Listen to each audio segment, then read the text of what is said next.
Hello दोस्तों, कैसे हैं आप सभी। चलिए, मैं उम्मीद करती हूँ आप सभी बहुत अच्छे होंगे। चलिए देखो, लास्ट क्लासेस में हमने प्रेपोजिशंस के कुछ यूजेस पढ़े थे, तो आज देखिए उसी के आगे मैं कंटिन्यू आपको बताऊंगी कि हमारे प्रेपोजिशंस इनके अलावा भी और भी बहुत सारे होते हैं। तो आज मैं उन्हीं बाकियों के बारे में आपको बताऊंगी अपनी वीडियो में।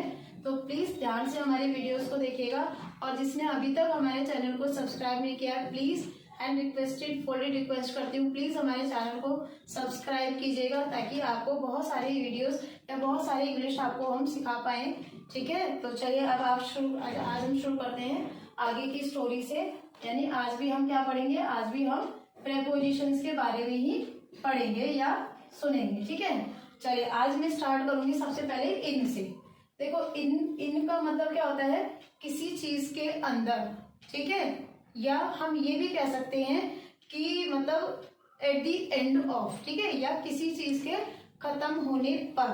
जैसे हम कहते हैं ना कि उसे एक हफ्ते में अपना प्रोजेक्ट करना है, तो है ना, या वह एक हफ्ते में अपना काम नहीं कर पाएगा।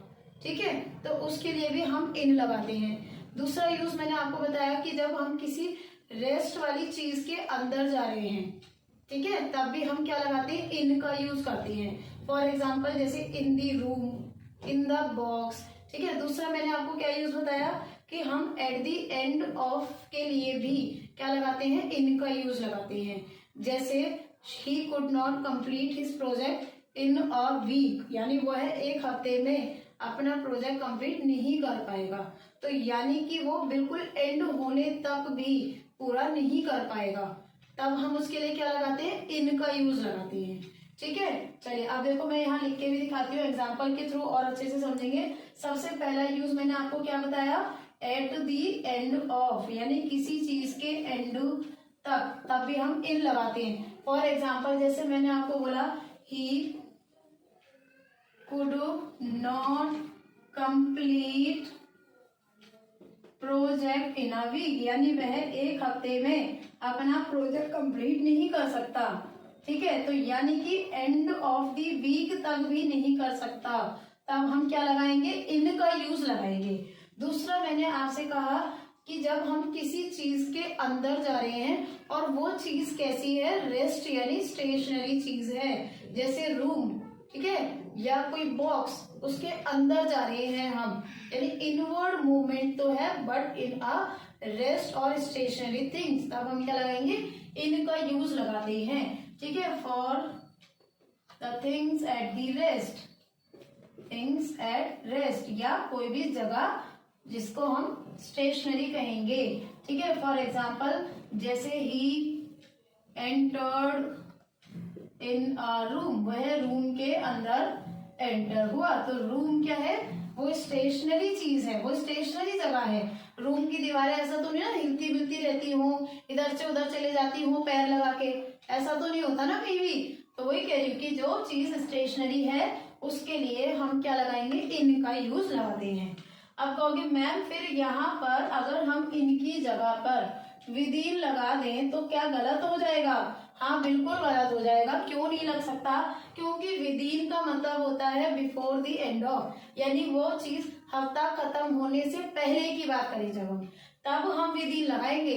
अगर वो हफ्ता यानी वीक खत्म होने तक भी वो पूरा नहीं कर पा रहा है, तब you have to use in. लेकिन अगर वो हफ्ता पूरा होने से पहले की बात करें, तब हम विद इन का यूज लगाएंगे।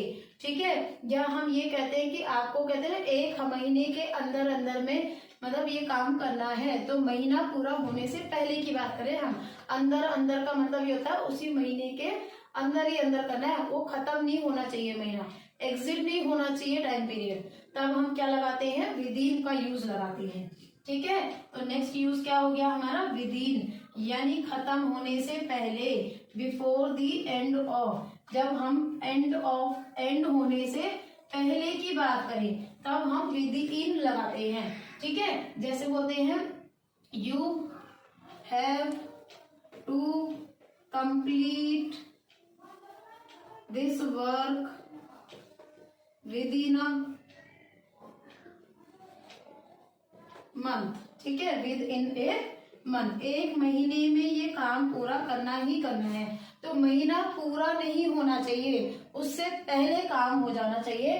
Then you have to use within. ठीक है, यहाँ पर इन में क्या है, वो हफ्ता पूरा होने तक का आपके पास समय है, लेकिन यहाँ पूरा महीना होने तक का समय नहीं है, महीना पूरा होने से पहले तक का समय। मीन्स जैसे 30 का महीना है तो 25 तक 28 तक पूरा हो जाना चाहिए, लेकिन इनमें क्या डिफरेंस है, वो आपके पास पूरा 30 तारीख तक का समय है, उस 30 तारीख को इंक्लूड करके हम इनकी बात करेंगे, लेकिन यहाँ वो 30 तारीख इंक्लूड नहीं है। This is the main difference in with and with in. ठीक है, चलिए अब आगे हम चलते हैं। देखो अनटिल की बात करेंगे। अनटिल का मतलब होता है कि हमें कोई काम कब तक करना है। ठीक है, कब तक की बात दो दे दे, जैसे बोलते ना, तुम्हें मेरा इंतजार तब तक करना है जब तक मैं वापस ना आ जाऊं। तो एक काम दूसरे से रिलेटेड है और कब तक की बात करें जब हम, ठीक है, the action till the continuation of the another action. ठीक है, तो उसको हम क्या लगाएंगे, अनटिल लगाएंगे। ठीक है, जैसे आप बोलते ना, मैं जब तक मेहनत करूंगा जब तक मैं फर्स्ट ना आ जाऊं तब, तो उसके लिए हम क्या लगाएंगे, अनटिल। जब तक की बात करी जाए जब, तब हम क्या लगाते हैं, अनटिल का यूज करते हैं। देखिए एग्जाम्पल के थ्रू समझते हैं हम इस बात को भी।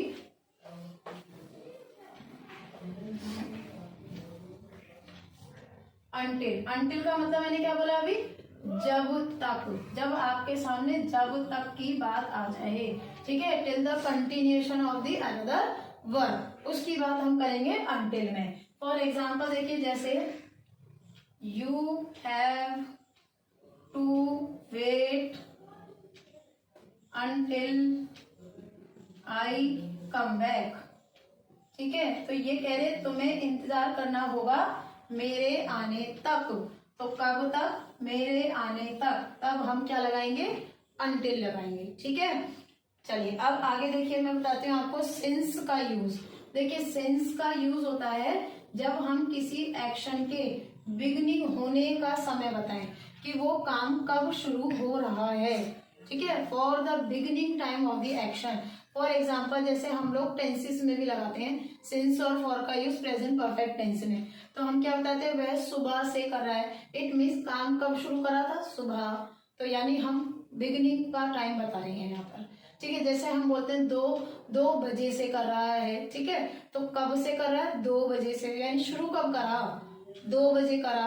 तो उस शुरू के टाइम को बताने के लिए हम सिंस का यूज करते हैं। ठीक है, for the beginning of the action, for the beginning time of action, किसी भी काम के बिगनिंग को बताना ही वो क्या कहलाएगा, हमारा सिंस। फॉर एग्जाम्पल जैसे he has been reading since morning. ठीक है, कि जैसे मैं बोलूं कि वह सुबह से पढ़ रहा है, शुरू कब करा, सुबह में, तो बिगिनिंग ऑफ टाइम बताया उसने पढ़ने का, तब हम क्या लगाएंगे, तब हम सिंस का यूज बताएंगे। ठीक है, अब इसके आगे देखिए, आप कहोगे मैम फिर फॉर कहाँ लगता है, हम तो टेंस में फॉर भी यूज करते हैं। बिल्कुल करते हैं जी, सिंस की जगह पर बोलते हैं ना लोग फॉर यूज करें। फॉर कब यूज करते हैं, जब हमें ये बताओ काम कितने समय तक चल रहा है। ठीक है, for how long an action is going on, जैसे बोलूं कि वह 2 घंटे से पढ़ रहा है, तो कितने घंटे से चल रहा है, कितने समय मतलब काम वो चला, हाउ लॉन्ग। ठीक है, तब उसके लिए हम फॉर का यूज करते हैं। चलिए दोस्तों, अब हम एग्जाम्पल से समझते हैं फॉर का यूज। ठीक है, फॉर मीन्स जब हम क्या बताते हैं कि काम कितने समय तक चला, how long an action is going on. ठीक है, तब हम क्या लगाएंगे, फॉर।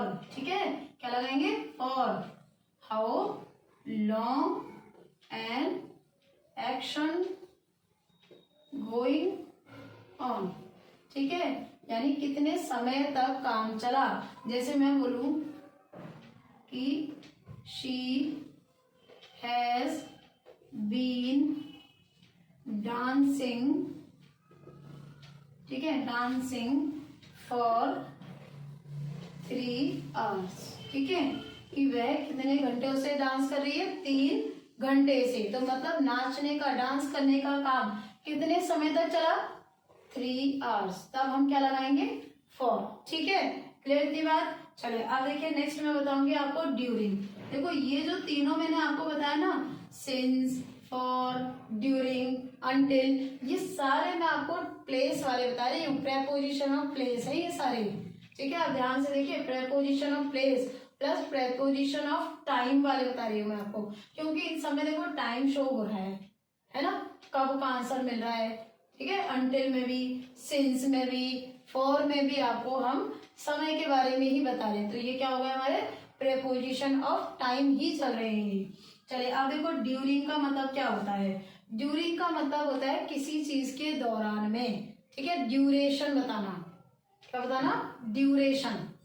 ड्यूरिंग मतलब ड्यूरेशन, ड्यूरेशन से ही ड्यूरिंग वर्ड बना था। ठीक है, तो जैसे बोलते हैं ना, जब वो सो रहा था उस समय में खा रहा था, ड्यूरिंग। ठीक है, या हम कहते हैं ना कि वह मॉर्निंग असेंबली के समय में क्या था, रो रहा था, he was weeping during the morning assembly, है ना, या he was singing during the morning assembly. तो किस समय के दौरान में चल रहा था, यानी एक काम दूसरे के साथ ही चल रहा है, तब हम ड्यूरिंग लगाएंगे। ठीक है, साथ में कंटिन्यू दोनों काम साथ में हो रहे हैं, रोने का भी और मॉर्निंग असेंबली का भी, यानी वो रोना उस मॉर्निंग असेंबली में इंक्लूड है, तब हम क्या बोलेंगे, ड्यूरिंग का काम बताएंगे। ठीक है, तो इसमें हम क्या बोलते हैं, ड्यूरेशन, ड्यूरेशन ऑफ एक्शन, यानी किसी भी काम की ड्यूरेशन बताते हैं हम। ठीक है, जैसे एग्जांपल से समझिए, he was singing during the morning assembly, वह कब गा रहा था, मॉर्निंग असेंबली के समय या मॉर्निंग असेंबली के साथ में या कह लो दौरान में गा रहा था, तो उसके लिए हम क्या लगाएंगे, ड्यूरिंग लगाते हैं। ठीक है, ड्यूरिंग मीन्स ड्यूरेशन, क्या बताना मैंने, ड्यूरेशन, ड्यूरेशन से ही ड्यूरिंग वर्ड निकला था, तो इसलिए इसका काम ये बता दिया। चलिए नेक्स्ट मैं बताती हूँ आपको, देखो डाउन, क्या बताऊंगी अब डाउन, डाउन मीन्स नीचे। ठीक है, अब कहोगे मैम तो नीचे तो हम अंडर को भी कहते हैं, आया ना दिमाग में क्वेश्चन। देखो पिछली क्लास में बताया था मैंने कि भाई अंडर का मतलब क्या बताया था, किसी चीज के नीचे, लेकिन आप याद करो वो नीचे कैसे था, वो नीचे वाली चीज को पूरा कवर कर रहा था। ठीक है, जैसे अंडर दी टेबल, तो वो जो कैट थी अंडर दी टेबल, वो ऊपर से दिख रही थी क्या, टेबल के नीचे से पूरी कवर हो गई ना टेबल के अंदर ही, तब अंडर लगाएंगे। लेकिन डाउन का मतलब होता है जब हम नीचे की ओर मूवमेंट बताते हैं। ठीक है, जब हम क्या बताते हैं, नीचे की ओर मूवमेंट के लिए बताते हैं, जैसे बोलते हैं ना कि वह सीढ़ियों से नीचे उतर रहा है, तो वो डाउनवर्ड मूवमेंट के लिए हम डाउन लगाते हैं। ठीक है, तब और अंडर जो होता है वो मूवमेंट में नहीं आता, लेकिन जो डाउन है वो क्या आता है, वो डाउनवर्ड मूवमेंट में आता है। ठीक है, इसी तरह से अप भी ऐसी होता है, वो क्या बताता है, वो अपवर्ड मूवमेंट या अपवर्ड डायरेक्शन के लिए हम क्या लगाते हैं, अप लगाते हैं। जैसे बोलते हैं ना वह सीढ़ियों से ऊपर चढ़ रहा है या पहाड़ी से ऊपर चढ़ रहा है, तो अप लगाएंगे उसमें। ठीक है, he was moving up the stairs या he was going up the stairs, तब हम अप और डाउन का यूज लगाते हैं। ठीक है, देखिए down means upward movement, sorry upward नहीं डाउनवर्ड बताएंगे, डाउनवर्ड मूवमेंट को बताता है ये। मूवमेंट मीन्स नीचे की ओर। ठीक है, नीचे की ओर की बात करेंगे जब हम, जैसे देखो एग्जांपल के थ्रू समझते जाइए। जैसे बोलते हैं ना Radha is going down the stair, तो देखो नीचे की ओर, स्टेयर्स के नीचे की ओर जा रही है वो, यानी ये डाउन क्या बता रहा है, डाउनवर्ड मूवमेंट बता रहा है वो, तो इसलिए हम क्या लगाएंगे इसमें, डाउन। इसी तरह से अप होता है, अप क्या बताता है, अपवर्ड डायरेक्शन या अपवर्ड मूवमेंट बताना। भाई अब सीढ़ी से नीचे उतर गई, मान लो दोबारा ऊपर भी तो चढ़ना पड़ सकता है ना भाई, तो उसके लिए हम क्या बताएंगे, अप, क्योंकि वो मूवमेंट शो कर रहा है, अपवर्ड मूवमेंट शो हो रहा है वो। ठीक है, तो अपवर्ड मूवमेंट के लिए तब हम क्या लगाते हैं, अप। ठीक है, for example he is climbing up the mountain, वह पहाड़ी के ऊपर चढ़ रहा है। तो माउंटेन के ऊपर चढ़ रहा है मीन्स द अपवर्ड मूवमेंट बता रहा है वो, तब हम क्या लगाएंगे, अप का यूज बताएंगे। ठीक है, अब देखिए आगे बताती हूँ थ्रो। थ्रो का यूज होता है जब हम किसी 3D डायमेंशनल से होके गुजर रहे हैं। कहोगे मैम 3D डायमेंशनल क्या होता है? ये मैथ्स में पढ़ाया जाता है 3 डायमेंशनल, यानी जिसमें 3 डायमेंशनल होती है। फॉर एग्जाम्पल जैसे हमारा क्यूबॉइड ले लो, 3D होता है, लेंथ, ब्रीथ और हाइट 3 डायमेंशंस होती है। तो ऐसे ही किसी जब आप 3D डायमेंशन होके कोई चीज गुजर रही है, जैसे बोलते हैं ना ट्रेन सुरंग से होके गुजरती है, तो थ्रो। ठीक है, टनल, टनल 3D डायमेंशनल है। ठीक है, इस तरीके से हम क्या लगाते हैं, थ्रो, किसी जगह से होके गुजरना, आप ये कह लो बस सीधा सीधा। ठीक है, जैसे बोलते हैं ना कि भाई ये ट्रेन इस जगह से होके गुजरेगी। ठीक है, तो हम क्या लगाएंगे, थ्रो। 3D डायमेंशनल मतलब भी छोड़ो, चलो मैं एक सिंपल सी लैंग्वेज बता रही हूँ आपको। सिंपल सी लैंग्वेज ये, जैसे बोलते हैं ना कि मैं स्कूल से होकर के गुजर रहा था, तो थ्रो द स्कूल। ठीक है, जगह से होके गुजरना, पास ऑन हो जाना, सुरंग से होके गुजर जाना। ठीक है, किसी मान लो भैया रोड से होके गुजर जाना, किसी मान लो जगह से होके गुजर जाना, तो वो क्या हो जाएगा, हमारा थ्रो का यूज होगा। थ्रो मीन्स होता है कह लो गुजरना, कहीं से गुजरने को हम क्या बोलेंगे, हम थ्रो का यूज कर देंगे। ठीक है, जैसे देखो the train is going through the tunnel. ठीक है, जो ट्रेन है वो कहाँ से होके गुजर रही है, वो सुरंग से यानी टनल से होकर के गुजर रही है। तो मैं क्या लगा दूंगी उसको, थ्रो। फॉर एग्जाम्पल जैसे बोलते ना मैं बहुत ही टेंशन से गुजर रहा हूँ, समय के साथ गुजर रहा हूँ, टेंशन का समय चल रहा है भाई, तब भी मैं उसके लिए थ्रो लगाऊंगी। ठीक है, आई बात समझ में। जैसे बोलते ना भाई आजकल मैं बहुत ही ज्यादा परेशानी से गुजर रहा हूँ, भाई फाइनेंशियली हार्ट टाइट हो जाता है, पैसे नहीं होते, बोलते ना लोग आजकल यार बहुत मुसीबत का समय गुजर रहा है, तब भी हम क्या लगाएंगे, थ्रो। बस ये सेंस है, कोई चीज गुजर रही है, अब वो समय से गुजर रहा है, कोई जगह से गुजर रहा है, तो उसके लिए थ्रो लगा देना है, बस सीधा सीधा हिसाब। ठीक है, अब मैं बताती हूँ, देखो नेक्स्ट है हमारा ऑफ। ऑफ का मतलब होता है सेपरेट होना। ठीक है, अब कहोगे मैम फ्रॉम का मतलब भी तो सेपरेशन था।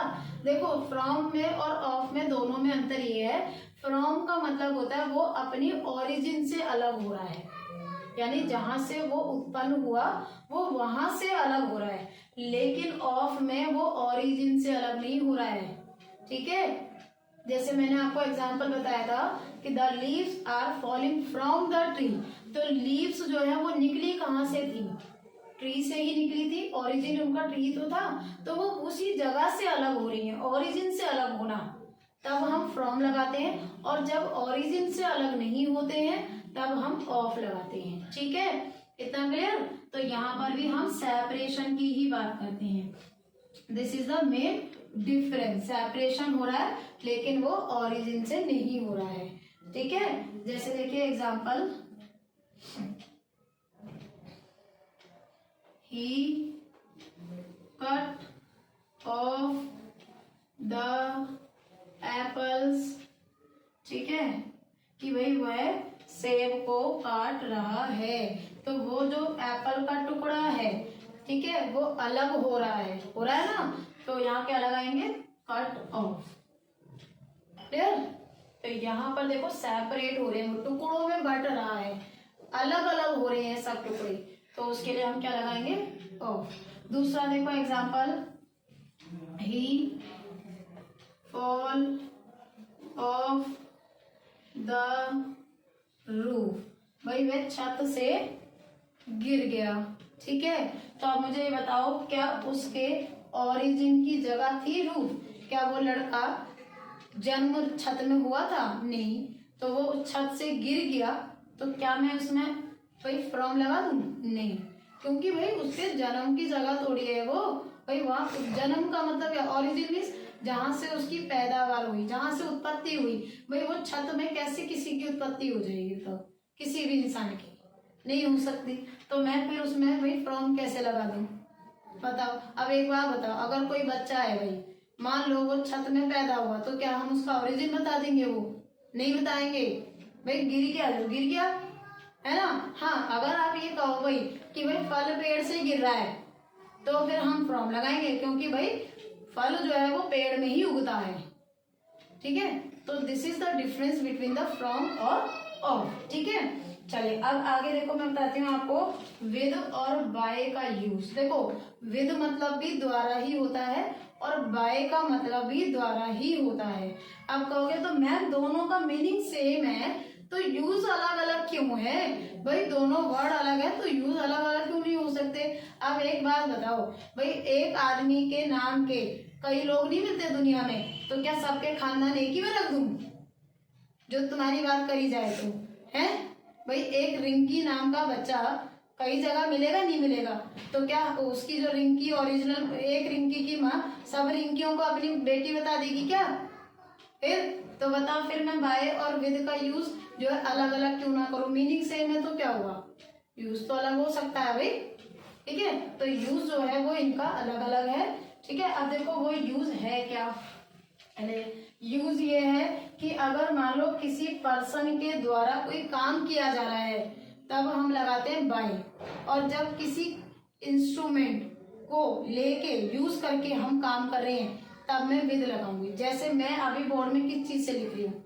मार्कर से, तो मैं क्या बोलूंगी? With the marker. और अगर मैं बोलूँ मेरे द्वारा पढ़ाया जा रहा है, तब मैं क्या लगाऊंगी? तब मैं बाय लगाऊंगी। ठीक है, यानी कि जब किसी पर्सन के द्वारा काम किया जा रहा है, तब मैं बोलूंगी बाय। और जब वो पर्सन किसी चीज को यूज करके कोई काम कर रहा है, उस चीज को अपना एजेंट बना रहा है काम करने का, तब मैं उसके साथ विद लगाऊंगी। ठीक है, तो देखिए अब बाय का यूज और विद का यूज। ठीक है, बाय का यूज क्या होता है? पर्सन के द्वारा, किसी पर्सन के द्वारा कोई काम किया जा रहा है, तब मैं क्या बोलूंगी? बाय। ठीक है, जैसे एग्जांपल से समझिए, the work is done by him. ठीक है, कि भाई काम उसके द्वारा किया गया, तो काम करने वाला कौन था? आदमी, पर्सन। तो तब मैं क्या लगाऊंगी? बाय। लेकिन विद का यूज क्या होता है? विद का यूज होता है जब किसी इंस्ट्रूमेंट के द्वारा काम किया जाए, किसी एजेंट के द्वारा काम किया जाए, तब हम क्या लगाएंगे? तब हम विद लगाएंगे। जैसे मैं अभी मार्कर से लिख रही हूँ, तो आई am writing with a marker. जैसे आप मान लो पेंसिल से लिखते हो, पेन से लिखते हो, तो you are writing with a pen. तब हम बाय नहीं लगाएंगे, क्योंकि वो पेंसिल तुम्हारे हाथ में चल रही है, अपने आप नहीं चल सकती, वो अपने आप काम नहीं कर सकती वो। ठीक है, वो एक एजेंट बनेगी काम करने का। तब हम क्या लगाएंगे?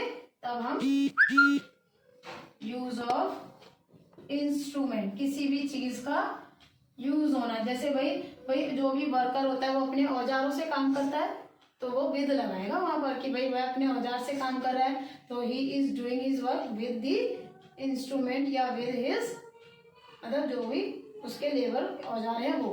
ठीक है, तो उसके लिए हम क्या लगाएंगे? विद। ठीक है, जैसे मैंने बोला ना, I am writing with my pen, तो यहाँ देखो विद मैंने लगा दिया, तो ये क्या लग जाएगा? एज एन एजेंट और इंस्ट्रूमेंट की तरह ये यूज हो जाएगा। ठीक है, चलिए देखो अब हमने कितने सारे आपके प्रेपोजिशंस पढ़े। देखो अब एक चीज और बताती हूँ आपको, मैंने आपको लास्ट क्लास में बताया था कि कुछ प्रेपोजिशंस ऐसे होते हैं जो टाइम प्लेस दोनों में लग जाते हैं। जैसे इन प्लेस में भी लग जाता है, इन टाइम में भी लग जाता है, लगता है ना, जैसे इन विंटर है ना, इन समर लग जाता है ना। और जैसे प्लेस में भी बताया मैंने, इन द रूम, ठीक है, इन दी ट्रेन लग गया, तो दोनों में यूज हो जाता है। टू का भी ऐसी हाल है, एट का भी हाल ऐसा ही है। ठीक है, ऑन का यूज भी हो जाता है भाई, ऑन का यूज जैसे बोलते हैं ना, ऑन द टेबल, जगह हो गई। ठीक है, ऑन का देखो, ऑन संडे, ऑन मंडे, तो भाई ये टाइम के लिए भी शो हो गए। तो कुछ प्रेपोजिशंस ऐसे होते हैं जो हमारे डेज, मतलब समय के साथ और प्लेस के साथ, दोनों के साथ हम उनको यूज कर सकते हैं। ठीक है,